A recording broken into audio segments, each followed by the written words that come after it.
Hey, what's up, everybody? It is Matt Johnson. We are back with another episode of Real Estate Uncensored. This is the place where you get actionable ideas, insight, and inspiration to turn your real estate career into a life of freedom.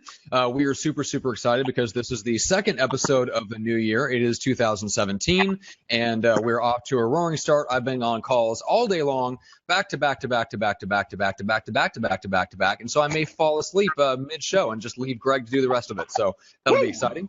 We've got a super fun guest today. So Bethany Cummins is with us today. So she is with Pacific Coast Title, right? That's right.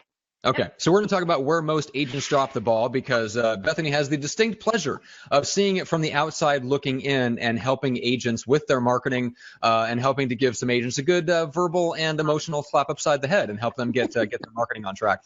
So we're going to talk about just some of the I don't know, stupid things that agents are doing, common sense things that they could and should be doing that'll make the biggest impact in your business right now. Before we get to that, the junior grandmaster himself in the co-pilot seat, Greg, what is up today? Oh, Matt, your wishes are granted. I am here. You are welcome. And Bethany, great to meet you. Matt's like, yeah, that is not my freaking wishes. But I've had a lot of fun today, guys. You know, I got to go hang out with the grandmaster a little bit. T-Dog, T-Diddy, the big man, my dad is not feeling so well. So got to hang out with him, get some insight with him, and just a lot of fun seeing the old guy. Also, got to tell you a funny story. I scared the living shit out of myself last night. And you're going to laugh at me and mock me for this. I am walking through my my parking garage at my complex, and it's pouring rain, and it's dark out, and everything else. I hear this, and I'm like, what the fuck, dude? Is someone behind me? And I whip around really quickly. I'm like, whoa, how's this working? No, that was just me. I was making the squeaky sounds, and I scared myself to like whip around and act like a complete moron. So that was unique. But what was making that? Was it your shoes? Yeah, just my shoes stepping on the concrete. Just, oh my god! Oh my god! I got the rub on the nose this early in the show. I'm very tired. So yes, you got the nose rub already. Good God, that's hilarious.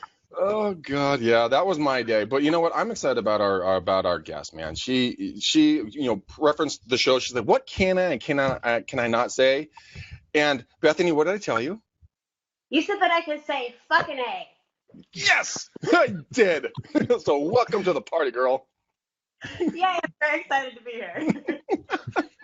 I think you're my sister I never met before. I'm so glad to finally be reconnected with you after birth. Oh, Matt, 2 against 1. You're dead, homie. Oh God. All right, I'm gonna have to stay strong for the audience on this one. All right. So Bethany, give us some background on you. First of all, where are you? What do you do? Well, I'm actually in San Diego. I work with a company called Pacific Coast Title. I call myself a growth strategist, but I think in the industry we call us title reps. And I've only been doing this for about 2-3 years, but my background is about 10-13 years of marketing with different variations of companies. And so because of that, I take that and I bring that into the world of real estate and lenders, and I help them strategize what their business plans are from year to year. Yeah.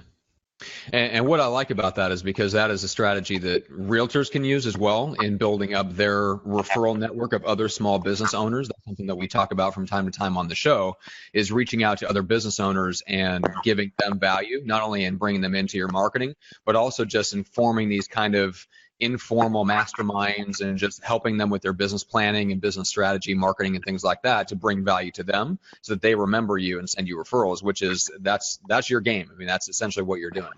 Right. Exactly. Well, and here's the problem. I mean, you have a lot of these guys that get out of school and they have a realtor license and they're like, yay, that's awesome. And they run around and they start doing just random stuff without a big plan.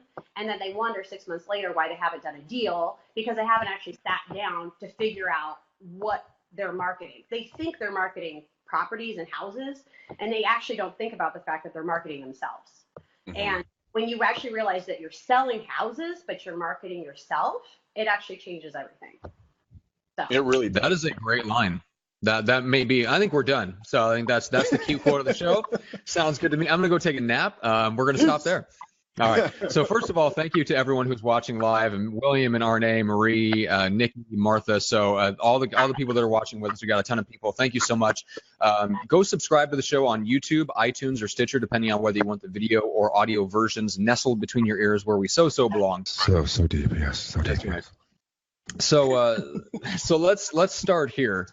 So Bethany, when you first make contact with somebody that you want to do business with, whether it's regardless of what industry, we'll kind of start with real estate. What are besides just the complete and total lack of thought that's ever given to the fact that they're marketing themselves, what are some of the other mistakes that you've kind of run across? Well, I think what they do is, I mean, what they miss a lot is that they miss the opportunity of their day-to-day lifestyle.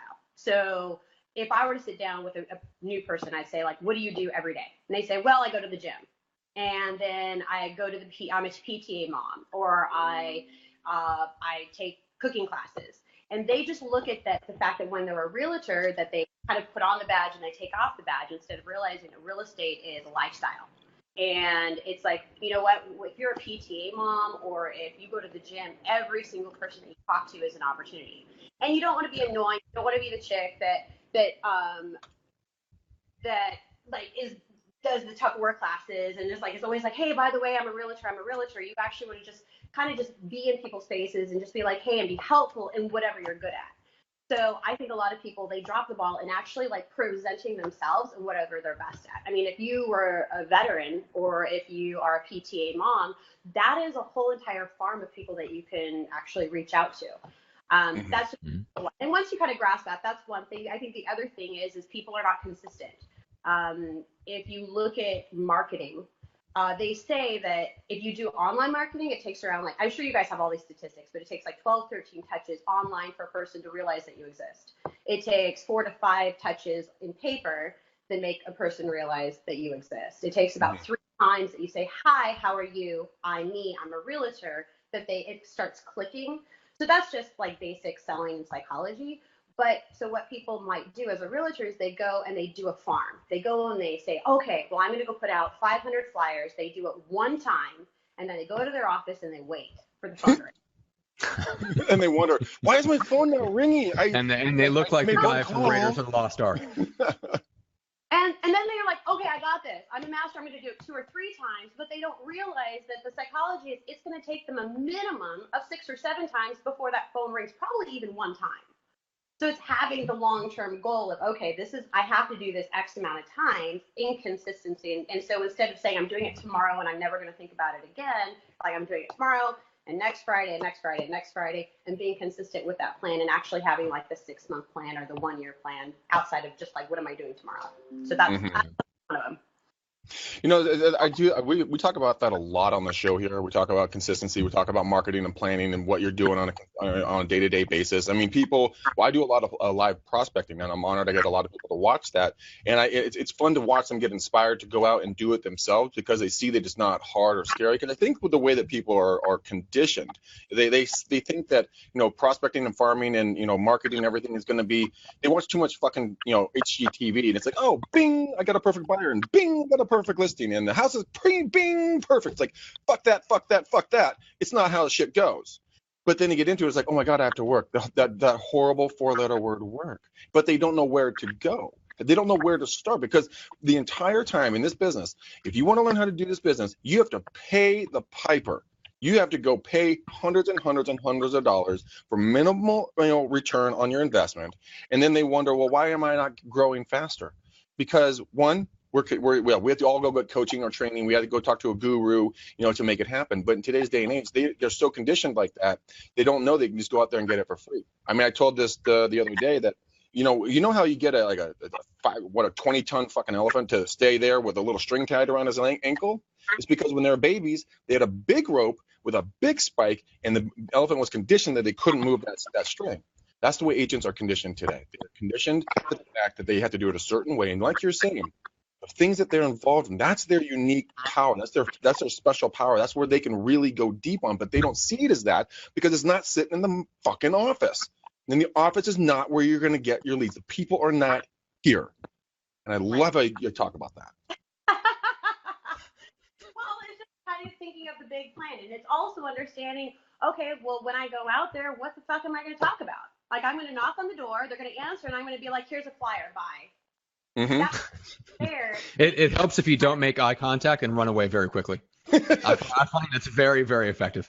You mean like the awkward stare? Like, Oh no, you want absolutely zero eye contact. You want to hand the flyer. Do not make direct eye contact, and then you want to run in the opposite direction as quickly as possible. God Which, forbid that's about real estate. That's right. So weird. That's right. All right. Well, this brings up a good question. So this is in the lead gen scripts objections group. Candace Knoll asks, to all my door knockers out there, what day and times are the best times to knock?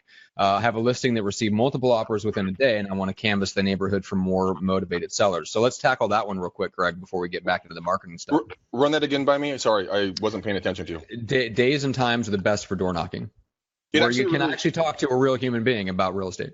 So the majority of the time, what I've found for the best times for door knocking, and of course it can vary during the holidays or it can vary during the times of the year or anything else. But what I've found is that if you can go between 11 and 1, when people sometimes come home for lunches, and from 3 to 5, when people are getting back from school and they're getting back from work, and it's a little bit cooler in the day most of the time, I found those to be the most successful times. Like when I'm doing my calls, 4:30 to 5:30 for me is I get about a 14% connection rate, which is, if anybody knows, prospecting numbers, those are not bad numbers. You can go earlier in the morning, but if you start too early, then you're going to interrupt mom or dad, whoever's taking care of the kids. But if you're going to start in the morning, start around 10, which gives them, get up, get the kids out the door and fed. Maybe they go hit a workout class or do meditation or whatever they do. But by 10, they're generally up and moving. Now, if you want to absolutely knock it out of the park, like grand slam, winner, go on Saturdays and Sundays between 1 and 4. I mean, they're home. Yeah. It's like, well, could I catch them? Would I catch them? Or it's like, oh, they're home because it's a freaking weekend. They're home. And Sundays between 1 and 4, guys, look, our society has conditioned us to the fact that there's two things acceptable to talk about on Sunday afternoons, and that is one, foosball or football, and then the second would be real estate. So why not go out? When I've done it on Sundays, amazing on those times, and it's late enough. They got back from church, they've had lunch, they're kicking back. That's just been my experience. What about you, Bethany? No, well, my first question would be to answer the question with a question. Is this a $400,000 to $500,000 listing? Is this the working class? Is this a retired community? Are these the people that would have kids? Because that would change. You're going to go to a retirement community. Screw it. They're awake at 5 o'clock in the morning. I mean, you can go anytime. And that's right. That's right. Go catch them for a late dinner at 4 o'clock. But to that point, then you actually go in there at that particular. It's like if it's a working mom, then yeah, I would say go at 4 or 5 in the evening. Versus if it's a retirement community, go at 10 o'clock in the morning. I think it just depends on where you're hitting it. Yeah. That's a good point of view. We like it. Good answer. Greg agrees. Yay! Yeah. Fucking it. Oh my God, I love you. Oh man, yeah. So let's get back to the consistency a little bit. So Bethany, you talked about how it takes so many touches to get somebody to remember who you are and get it to make any kind of psychological impact. And that's why we talk a lot about on the show on hitting them from air, land, and sea. You combine the high touch and the high tech, because especially when you get into stuff like farming, if you can do things like hit them with a mailer, show up at their door, connect with them on LinkedIn. Connect with them on a Facebook, start a Facebook group for their community, start posting community events, start showing up at the community events, then start interviewing people in the local area, like the school principals and teachers and local business people and stuff like that. And you start posting content you can hit that kind of critical point where you get those 7 or 8, 9 touches in a lot shorter period of time than we used to be able to. It used to be, look, you got to either pick up the phone, you got to get something physical into their hands in the mail or in the newspaper, and then you call them, right? So there's really only 3 ways to reach them. Now we have a bunch of other potential touch points that we can use. It's just a matter of blending them together. Mm-hmm. Well, and can I interject? I mean, there's something that I think everybody, it's my own opinion, so I'm not going to say it's right or wrong, but I think it's very clear that people keep their business and their personal life completely separate. In this day and age, people want to know what you're doing. They want to know what you like. They want to see you goofy. They want to see you doing something silly. I mean, in this day and age, marketing is people want to get to know you personally. And so for you to sit there in a collared shirt looking like every other realtor is very sterile. And if you're doing that on Facebook or whatever, they're not going to connect with that. And so if you're connecting with, I don't know, the soccer people, and that's going to be the people that you're going to touch a bunch of times, send them emails, say, hey, let me take a picture of your kid, playing soccer, and then send them the picture from your work email and say, here, just little Johnny looks so cute, wanted to get you that picture. Now, you didn't have to tell them, hey, boss, I'm a realtor, but they're going to see the signature line at the bottom. They're going to see that you're with Coldwell or Keller or whatever, and you're not being obnoxious about it. You're just being the mom or the dad that just sent them the picture of their little Johnny playing soccer. So then it just creates a bridge between the two. I think it's a really good way to go about it. There's another way to utilize Facebook in a very, very, very powerful way. You can go and make, I've told this a lot, and I'm sure you know this, Bethany, but we're going to go over it again anyways, is that you can make lists, custom lists of people in your Facebook community, one by one. You got to add them in. It's not, drop and upload, but you can add all your clients, past clients, prospects, friend everybody, get them on there. And then when you're standing in the line for the Safeway or the gas or the bank or whatever else, you can open that list. And you can, friend, like, comment, and follow up with them real time. And you can also do Facebook Lives just to that list about something real estate related. So, I love your idea of the photo. We can also take it over into social media as well and stay relevant to your future, past, and current clients. Exactly. I like it. Good. I'm glad you like it. But this is the other thing. People buy and sell houses like every 5 to 7 years. Maybe it's changed now. But if you just do the general consumer, you meet them and you say, I'm a realtor. By the time they might buy or sell, it may be a year, 2 years, 3 years from now. And so unless you want them all the time, again, be yourself, but use what you do every day as a reason to reach out with people. For me, I have my hobbies. I'm nerdy about trivia and quotes. And so my whole entire database, I'll be like, here's the quote of the day with my signature line at the bottom. It has nothing to do with real estate, but they know what I do because I'm like, oh, here's Happy Monday, yada, yada, yada. And so, again, you have to figure out what your angle is, but you don't want to constantly say, by the way, do you have a referral for me? But you could just say, oh, hey, I'm into cooking. I thought you'd really like this, I don't know, cordon bleu cookbook thing that I saw. And so it's just kind of just being non-obnoxious and constantly touching those potentials like over a long period of time so that they trust you. So that when they are the buyer, then they're like, hey, that's right. You're the one who sends me the recipes. You're the recipe girl. Awesome. No, but hey, I do like that stuff, and I would probably love to get something like that, especially from Cordon Bleu. Let's be honest here. But everyone has their interest in hobbies, like you said. Matt likes chess and staying alone in his house and petting cats. But it's okay. Really? I was not aware that I had taken up one really dorky hobby and one horrible type of pet. Shut up. You like cats, and I'm going to keep sending you funny cat videos until you say you like them, and then I'll keep sending them because I know you like them. Oh, man. Oh, it's really obnoxious. That's how Greg keeps in touch with me, his database, by sending me obnoxiously funny cat videos. Oh, my God. But it is true. You make a good point of picking out things that are authentic to you, which apparently for me is chess and cats, and doing blog posts and emails and communicating with your database using those things as a vehicle, not to then give you an avenue to where you can say, hey, keep an eye out for me for referrals. You don't have to say that. The act of giving value over and over and over again is like it's the platform that you stand on. You don't have to use the megaphone to say that you're in a certain type of business every time. They get it. I do want to point out, though, that one of the things that I've noticed that helped me a lot, so one of the reasons why when I reach out to potential guests for a podcast and I get people on the line to get them booked on that show and they ask me, so tell me about what you do. The reason that they do that is because in my signature line, I don't just have a description of what I do or my role or that I'm a founder of a company. I put the tagline of the company in my signature line, which is very clear and direct and tells people exactly what I do and what makes me different. If there's nothing about you that makes you different or nothing about you that makes you unique and you have no clear, definite statement of what in the world you do, just having realtor in the email signature is not going to do you a ton of good. Imagine if you said, I specialize in X, Y, and Z. I specialize in a certain area. I specialize in a certain type of client.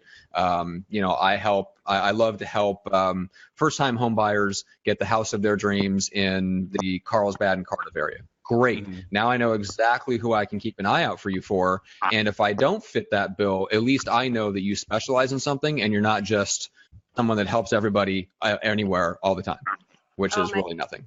I could not agree. Actually, that was one of the things I was going to mention was I ask realtors when I interview them, I say, okay, so what is your specialty? And they're like, oh, I specialize in everything. Oh, God. That is the dumbest statement I've ever heard. Well, I specialize in everything. But I've heard it a lot. I believe you. Well, that's because it goes back to the fact that that's what you're told to do. You're supposed to work everywhere and do everything. I mean, I got a lead for a place called St. Helena's right up in Napa, and it's a $1.1 million listing. Most people would hustle their ass up to St. Helena, which is only 45 minutes away. Dude, I have to fucking put St. Helena in the navigation. How am I supposed to know what's a good area how it could work? So I got a hold of an agent up there. Well, he got a hold of me, and I'm going to refer it out to him. Don't be a real estate hoe.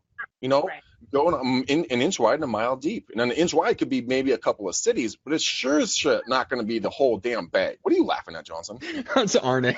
Arne says, I just saw you both die a little inside. And that's absolutely true. When I hear someone say I specialize in everything, it chips off. Just another little piece of my heart goes cold. Icy cold. Oh, my God. God. We don't need your heart any colder. Oh my God! But anyway, well, I heard a great quote. So I've been going through this this selling course by Perry Belcher, who's one of the masterminds behind Digital Marketer. Which, if you're in the online marketing world, you know who at least Digital Marketer is. Greg, you keep up with the blog and all that stuff. Anyway, the point being, one of the things that he said is something to pay attention to in your offer. So when you put something out to the world and you're trying to market and sell something to somebody, if you are not repelling the people that you don't want, you're probably not doing a good enough job attracting the people that you do want. So that's one of the things, and we've talked about this before on the show, but the root of all this, I don't want to specialize. I don't want to tell people that I do this because I might lose out on somebody that doesn't, what if somebody wants to send me a commercial deal? Who the fuck cares? Do you work commercial? No, you do not. Anyway, point of that being, I get it. I understand where people are coming from. It's fear of lack. It's fear of, it's the fact that there's just not enough leads to where they're comfortable turning one down because they've got 5 others waiting that are ideal clients. Mm-hmm. Well, that's because they aren't doing persistent and consistent farming and prospecting and networking and getting out with their peoples and doing their thing. It's because they get comfortable in this like minimalistic mindset, like you talked about, like the lack mindset. Like, oh, I got one lead. Oh shit, the lead sold. Now what am I doing? Well, understanding that you're marketing yourself, and then understanding, okay, I get this. Oh, and I hate it because I'm sure he's listening to the show. He's like, oh shit, she's talking about me. Just finished, he just got his real estate license, and he decided to go to the most affluent area in all of San Diego, where the average home is like $1.5 million and $2 million. And pretty much the realtors that have been there for like a million years. They're all super old. And so he's like 25 years old. They're all like 70. And he thinks he's going to come into this area and he's going to be really uber successful. He's gone 9 months, hasn't sold a thing. He's like, Bethany, I don't know I work every day, 10 hours a day. What am I doing wrong? And I'm like, what the fuck are you doing there? First of all. And it's like, and I'm like, where do you live? And he lived in like, kind of like, in county. He lived in a modest home. He had modest means, and here he's trying to cater to people who have $2, $3, $5 million in liquid assets, and there's not a connection there. So it's also being realistic with yourself, saying, what do I know? Do I know that lifestyle? Do I understand that demographic? Do I feel comfortable with that demographic? Would I be best friends with those people? Because these people, if they're not going to be friends with you, they're not going to buy a $5 million house or $2 million house from you. No, so that's a great point. Just where you can and cannot go. So that one of the things that I talk about, Bethany, a lot, you don't know me from Adam, but that's okay. We'll change that. Okay. The thing is that when I got into the business at 21 years old, I was a snot-nosed brat who had a douchebag tattooed on his forehead. Okay. And right out this wall right here are multi-million-dollar homes. I work in a pure luxury market. That's just where we work. And when I told my father, who's the leader of the team, he's like, well, Greg, you should go be the condo king. And I'm like, fuck the condo king bullshit. I want to go sell the expensive shit. He's like, Greg, why don't you go, work the condos? I'm like, no, I don't want to do that. You know what? That was the best advice I never followed. And I would not have been successful in real estate without him supporting me and without his name and his reputation, because he carried me for years. When I could have gone out, and this, Home Skillet, hope he's listening, dude, stop fucking working with the multi-million-dollar homes right now. You'll work up to that. Seriously. Go to the people, like Bethany was saying, that you hang out with, party with, that you go to the park with, your wife, if you're married, or if you have kids, or whoever you're hanging out with. Go work with people that look like you. Those people will come through the ranks with you, and you will get to the luxury market. But if you just sit there and spin your wheels, you're never going to touch pavement. You're never going to go forward. You will fail out of this business, and you will work for somebody else. And that Bethany does not want to see that. That would make her sad, make her cry. She would lose you as a friend. She would defriend you. I should defriend you. Exactly. Oh my God. Yes, sorry. And there's a valuable point here, which is that I think agents sometimes they look for that big payday in terms of like wanting to raise. There's nothing wrong with wanting to raise your average price. That's an important component of growing your business. But you'd be surprised. I mean, Jeff Cohn is a shining example of a guy who's made an extremely good living off of selling homes at an average price of 180 grand, which most agents in San Diego wouldn't roll out of bed and fart for less than $400,000 listing. And we're talking about a guy who makes $1 million a year and works essentially one day a week in his real estate business off of selling, sub $200,000 homes. So why? Because you can just cycle them through. They're 3-bed, 2-bath, 2-car garage houses. There's a huge market for them. The turnover rate is good. There's plenty of people that are out there looking for them. There's plenty of people out there that want to sell them. They all want to move up. They all want to move. There's constant movement. You don't see that. Like, we're already seeing a massive drop off. As you're listening to this is January of 2017. I'm hearing from one of my clients who runs a team up in LA that they've seen one of the worst slowdowns in years ever for them right now. And it started with luxury, then moved to high end, and now is in the regular middle class home. So the luxury always, tell me if I'm wrong, Greg, but it seems like the luxury always slows down quicker. The average sale times are always longer. The deals tend to be a little bit more complex sometimes. Not complex. There's a lot bigger egos at play. You have two titans coming together, like clashing, and if they don't get their way, they view it as an insult. You have to be a strong person. You have to be able to handle that person. If you haven't worked with entrepreneurs and executives in other areas of your life, probably not going to be the best fit for you as an agent.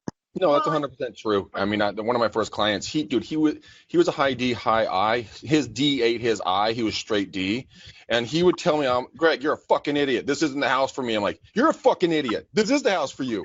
We bonded at that moment, and we're still good friends. I actually hired his son for a while too. But you have to be able to take those hits. And the higher priced properties, guys, the oxygen level up there for affordability is much smaller. So do you want to have a listing you're going to hold on to for a year or 2 years, however long it's going to take, and then finally get a decent payday? But when you come down to it, what did you get paid on an hourly basis to work that property? Your return on your time is going to be significantly higher if you work the market with a higher turnover, and then where the average Joe, whatever that means for your area, can buy and sell. Look, we had a $4.4 million listing last year. I hated that thing because you know what? Give me 4 $1 million properties all damn day. Just bang, bang, bang, bang, sell, 25. That's $100,000 right there. Okay. We made $100,000 on that house, but it took us a year and a half to earn it, and numerous showings and hours out of our time. Thank God we had like the nicest lady on earth who was our seller. But my point is, do you care about the trophy listings, or do you care about a big bank account? I'll sell in the ghetto, man. I don't give a shit. If it's gonna happen, day in and day out, yes, sir. Just don't drive the Mercedes in Oakland. You'll get shot. Okay.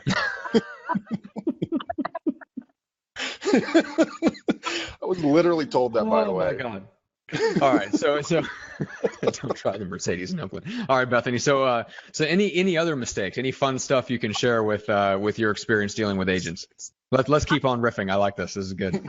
Well, okay. So this is the thing. It's like, I think that a lot of realtors get into real estate because they want to have like flexibility of time, and then they kind of take that to an extreme, and they're like, oh, I have so much flexibility of time. That's an understatement. Oh. Yeah. And so next thing you know, they're like in their pajamas at 3:00 in the afternoon. school because they're going to go to a networking thing in the evening, and they realize they spent like an hour and a half of work time and wonder, and then they go to the office the next day and wait for the calls. Oh, they do this. They're like, here's my pretty little phone. Oh, ring. Fuck's wrong with the phone? Why isn't it ringing? It busted. Damn thing worked earlier. Shit. I hate that damn phone. I've never seen someone try to romance an iPhone before, but that's impressive. If that would work, you'd be the one to do it. We bring all kinds of skills to the show, and that's just something I've acquired over years and years of practice. Oh God, I kill myself. My phone rings people all the time, and it's like sitting over there. Usually my mother. I don't know why it does that. Oh Christ, that's funny. Greg, But no, my mom has learned the same lesson that Greg has learned, which is that I don't pick up the phone. oh God, and I can't even send him video messages. It has to be strictly text. He's beaten me into submission. I'm like that poor child that's been whipped so bad. You know, I'm Pavlov's dog. I've learned, don't do that. You're gonna get electric shock. But Right, I mean, the funny thing is that Bethany, what you're talking about is so true. Because I'll go door knocking, I'll do cold calls or something during the day. Like you said, it'll be 3:00 in the afternoon, and they'll be on the phone. They're like, I'm a real estate agent too. I'm like, awesome. What the fuck are you doing at your house? You must be super successful. By the way, do you have any listings coming up? And they're like, no. And I'm like, boom. Don't you ever punk me, bitch. Mic drop. No, but what I also do it so that when you're having a conversation, if you can learn about something coming up on the market or a pocket listing or something, you can actually bring value to your clients and maybe not try to alienate the other agent. But it is fun to make fun of them when you see them. Yes. I had one lady with curlers in her pajamas, like, oh hi. I'm like, hi. And she's like, I'm a real estate agent. I'm like, me too. And I'm working and it's noon and you're still in curlers. Okay. Yeah. But it's true. So basically, back to the original question. It's nothing against the curlers or anything, but you need to know that it's like, even though you have flexible time, you need to schedule your fucking time. It's like, I mean, if you want to work from noon to 9 o'clock at night, that's fine. If you want to work on the weekends and not during the week, that's fine. But know that it is a job. It is your business, and you got to treat it like a business. And if you don't treat it like a business, then you're going to be like those people that the only thing that you did was sold your mother's house, and that doesn't make you a realtor. So. And your mom still didn't give you a 5-star review on Yelp. Oh, that's funny.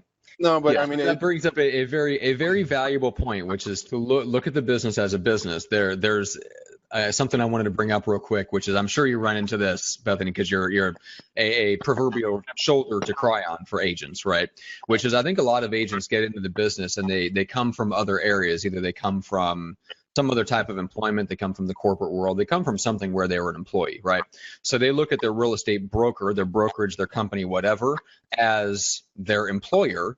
They're looking to be told what to do in a sense, even though they claim to join real estate because they didn't want to be told what to do.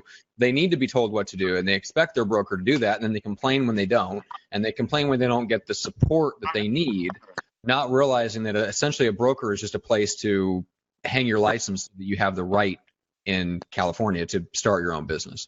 And you know what? If that's the case, that's perfectly fine. But then go get a real job. Go get a day job. I mean, go work in a job and be told what to do, or go work inside of an office as an admin. But I mean, yeah, if you need to be told what to do, you're in the wrong industry. I mean, that's like an entrepreneur and then doing nothing. So you can't. So it's like, but there's a lot of entrepreneurs that go around. I'm an entrepreneur. I'm like, do you even know what that means? And can you spell that? Yeah. Don't know. I was gonna say, even I don't spell that half the time right, and I'm not dyslexic, Greg. Shut up, Johnson. I use voice text and it does it for me. Entrepreneur, perfectly spelled. Also, if spell check exists, I could never write an email. So it's like I told you we're related.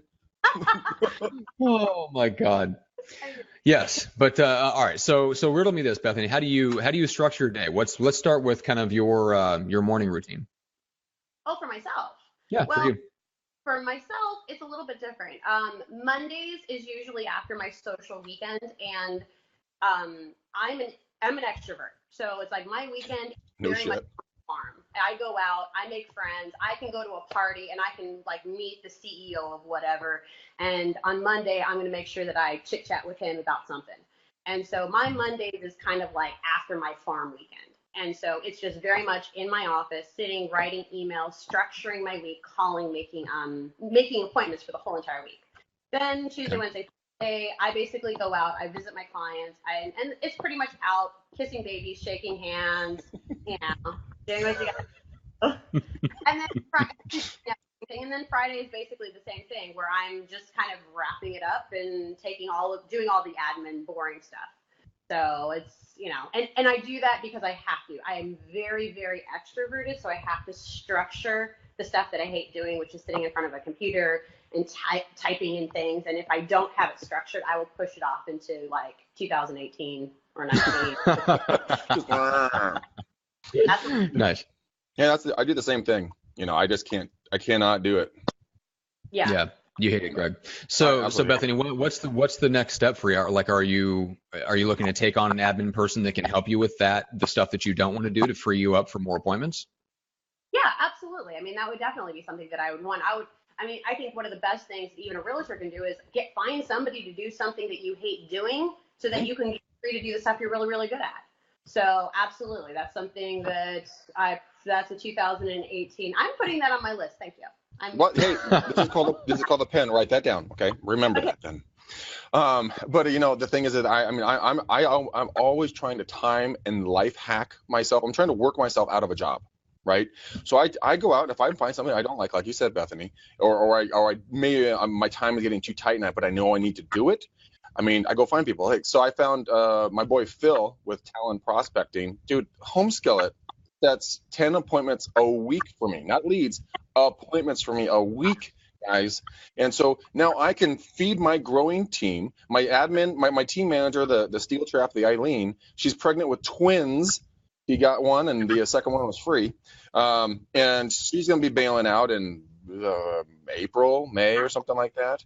So I have to, find a way to work our database, set up systems, and then get the leads inbound as we work through stuff. And so I'm working with Beverly, I'm working with Chris Tam over at Firepoint. I'm putting these pieces together so then I don't have to be here hands-on all the time.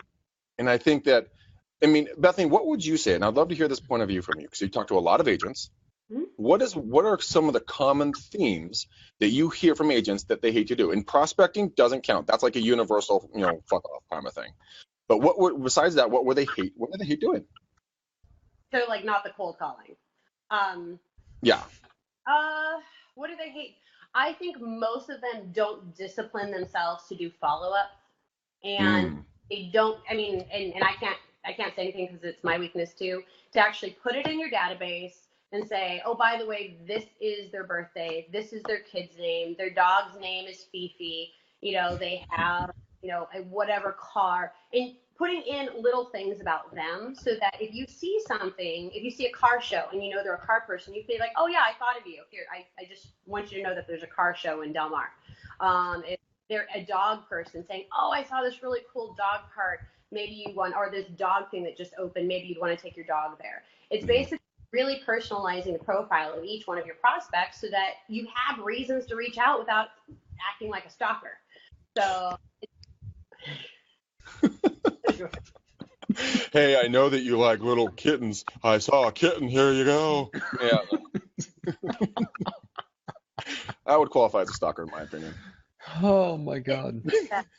Matt. This is one of my... I'm having so much fun on this show. Oh, my gosh. Oh, gosh, you guys. Thank you for watching, by the way. We got a ton of people watching right now. So thank you, guys. We're really, really pumped that you guys are here. And I'm getting, by the way, Bethany, we're getting a lot of people saying that they love you and they love what you're doing. They like your intel. Awesome. One more thing. Utilize what you have. So, if you're a realtor, call your title person, call your lender, ask them for, all their free tchotchkes and all their tools and all that other stuff. So, you have to utilize what you have, the free stuff. So. Oh God, yeah. Are you kidding me? Your innate abilities are your biggest assets. So why not go out and do it? I mean, for me, besides being sick all fucking December, I love being in the gym. And one of my gym workout partners, she hit me up today. She's like, "Hey, dude, what's going on, man? Have been thinking about you. Give me a holler." And if you want to go, if you're really naturally athletic, go hit the gym a couple of times. But you don't have to brag and tell everyone what you're doing. But maybe wear a shirt that says "Ask me about real estate." Take a water bottle that has your logo or your company brand on it. Do something different so people know what you do.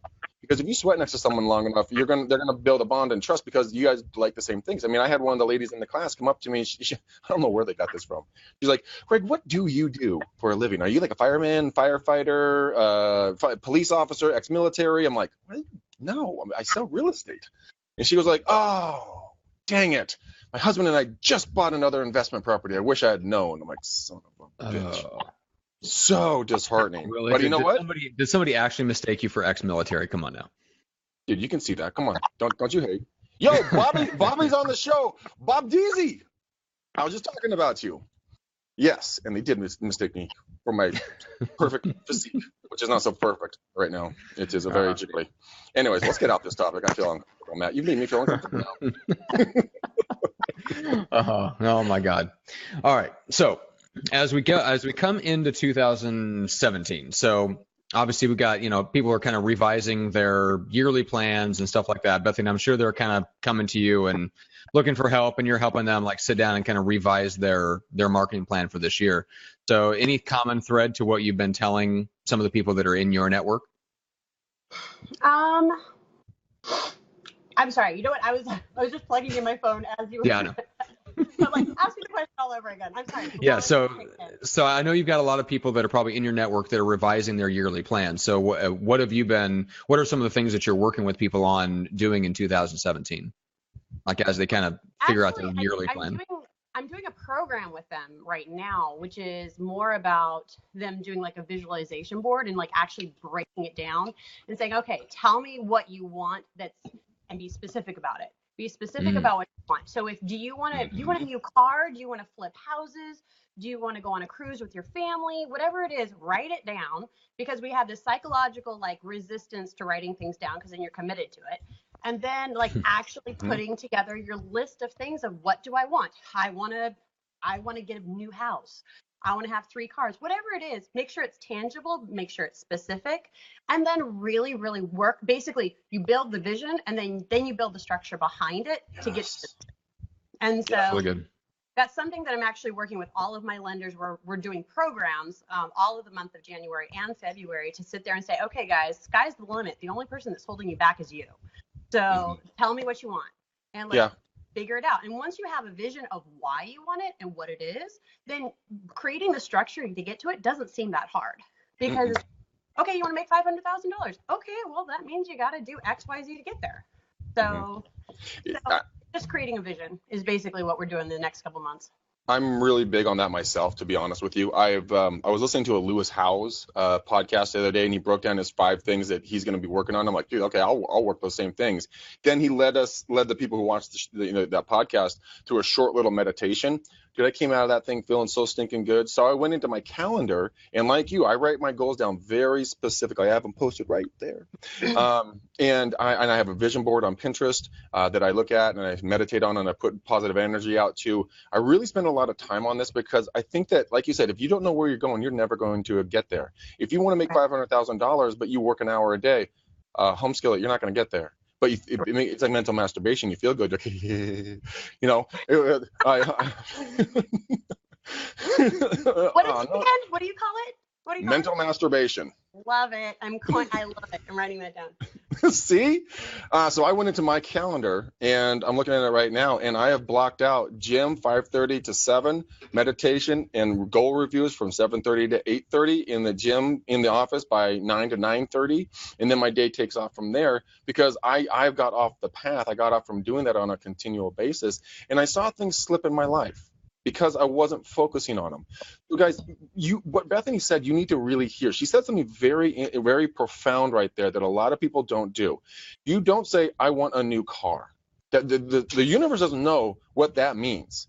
What they do know what it means is, I am so exhilarated to be driving my brand new BMW, down the freeway with the windows open, the doors open, with the windows down and my hair blown in the wind, with the smell of the fresh, clean, new leather, listening to, Hell's Bells by AC/DC.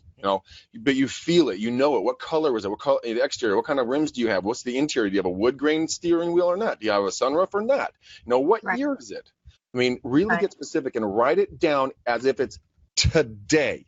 Yeah. You have it, not in the future, today, present Right. tense. And the other thing is, never hold yourself back. Never think it's too big. There's a great book, Follow Your Passion, Find Your Power by Bob Doyle. That is the single book that transformed my life because it helped me understand how to release negative energy. That little funny feeling, that feeling in your chest when you say, I don't want to make 500 grand. All of a sudden you feel like an elephant sitting on your chest, or you immediately tell yourself can't do it. There are techniques specifically that I use daily, literally daily. I use the Sedona method daily to release negative energy on certain subject matters right when I have them. It's amazing to watch that just melt off you like butter off of, never mind. But you know what? It is it is really good. But what were you thinking of, Greg? Butter off of a what? All right, anyway, I don't want you to answer that question. Don't answer that question. I'm very confused as to what you think hot butter melts off of that you can't say on live video. Anyway, we do have a really good question here that I just spotted that I'm curious, Greg, for you to chip in on. How long does your listing presentation usually take?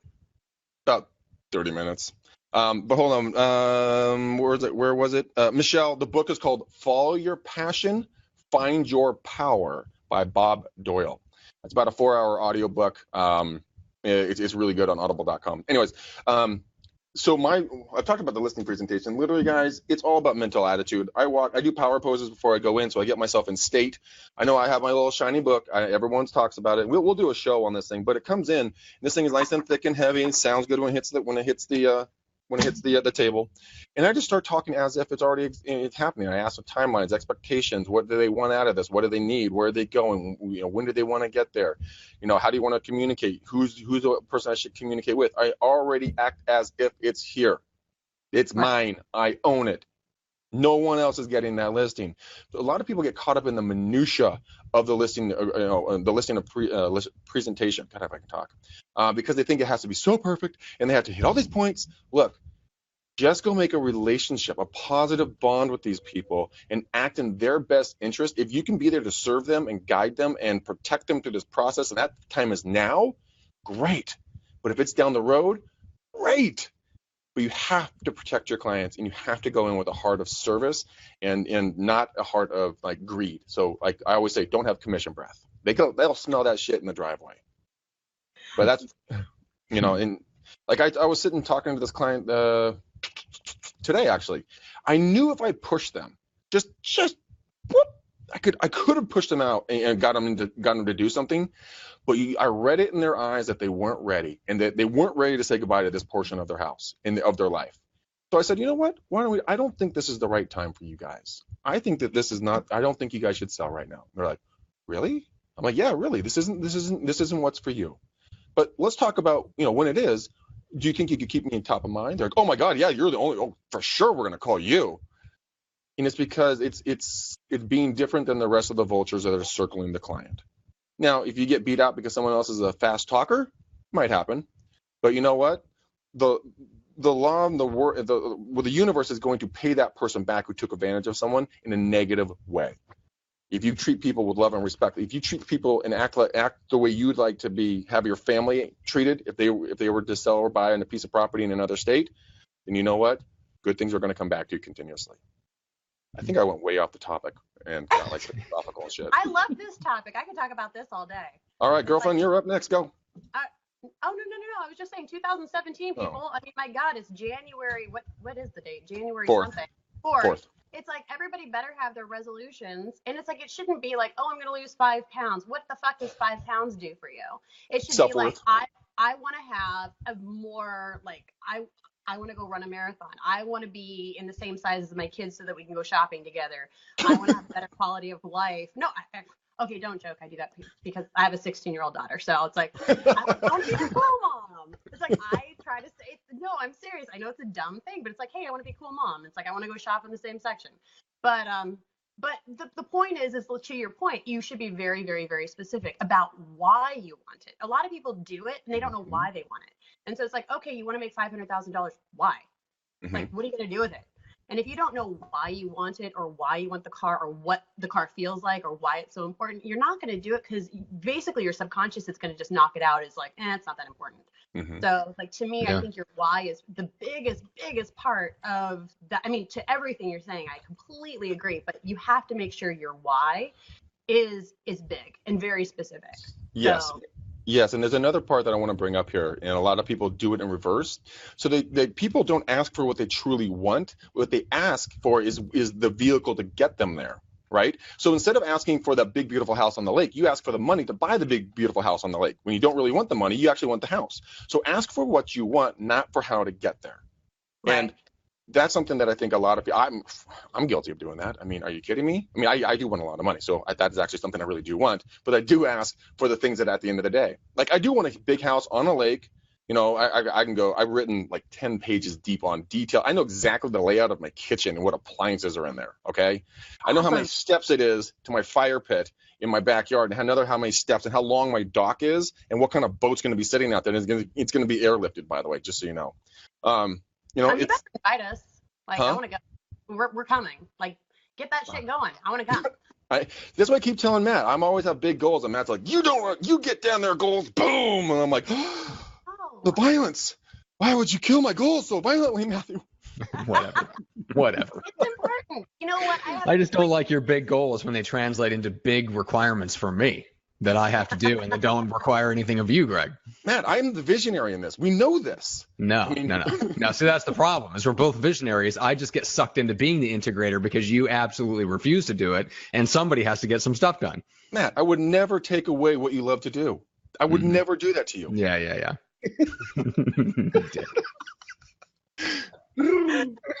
Oh my God. All right.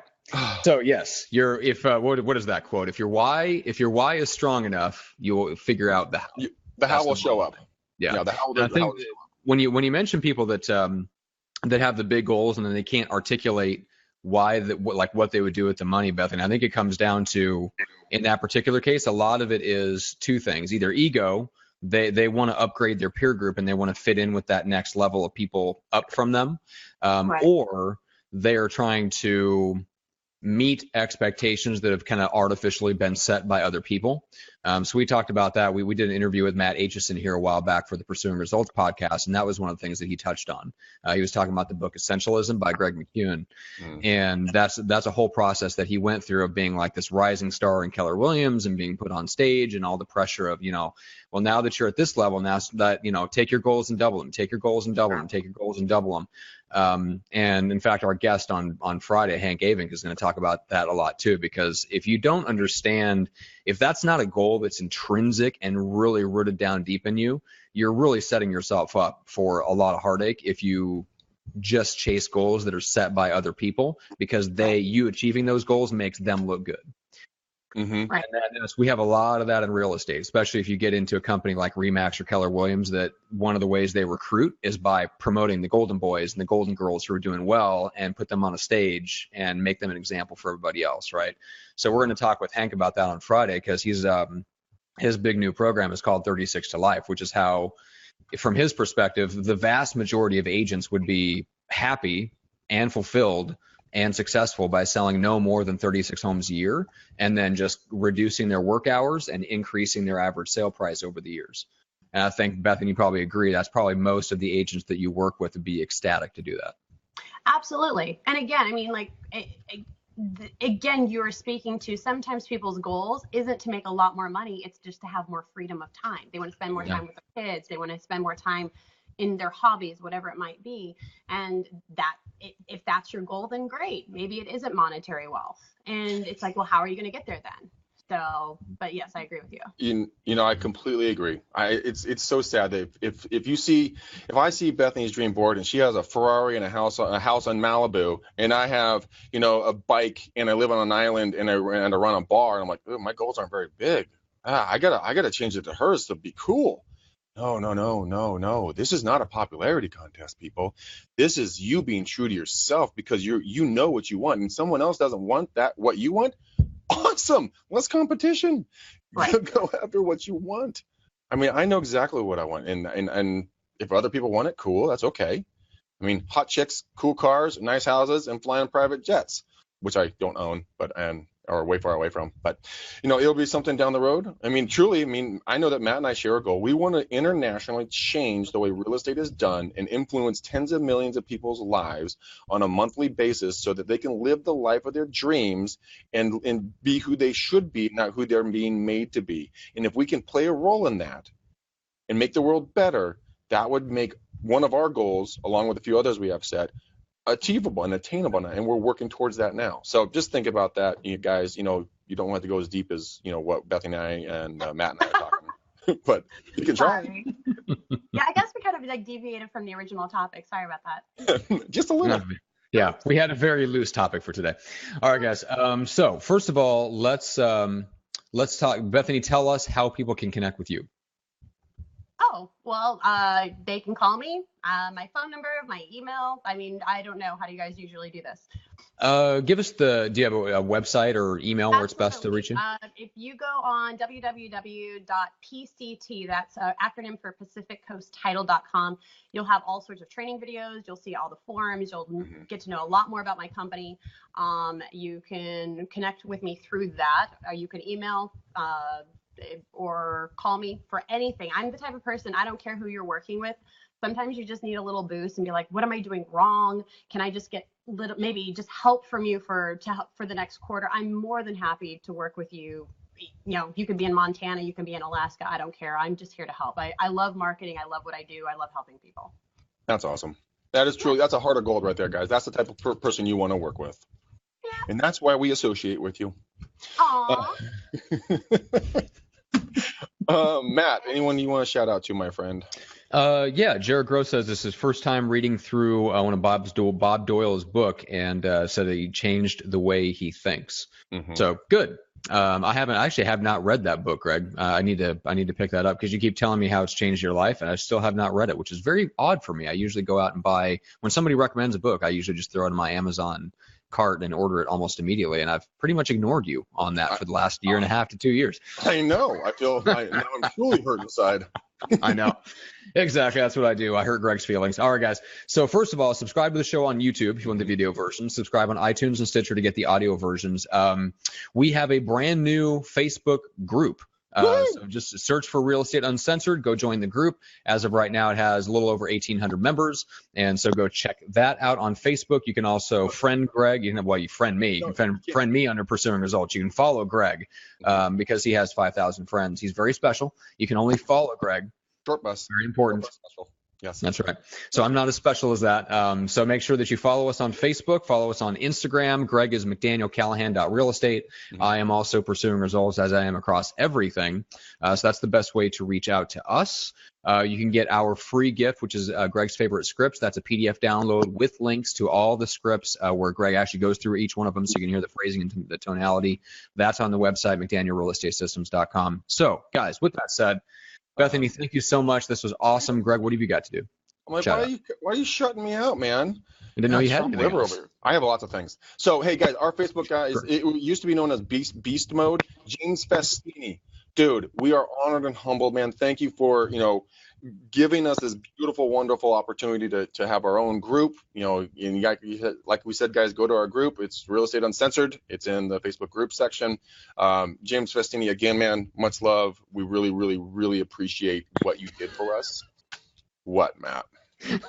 Lena Jacobson says, Matt, you need to stop abusing Greg. Yeah. Quit picking on me. I'm bigger than you. Although I do live like 8 hours away. Uh-huh. Like, Lena, thanks for having my back, girlfriend. So, guys, keep hitting me up. Matt, you're never going to stop beating up on me. Thanks, pal. You guys, I love talking to you guys. I love doing all kinds of, McDaniel challenges on pause right now, and Matt and I are, rapidly trying to find something to replace it. But right now, I'm just feeling every single moment, guys. I woke up to, I think, 10 or 12 Facebook messages with questions. I just lay there and just like, No, so I like answering your questions and helping you any way that I can. You guys, what Matt and I are doing, and we're asking for your guys' help on this, it will take zero money and about a minute of your time if you have it.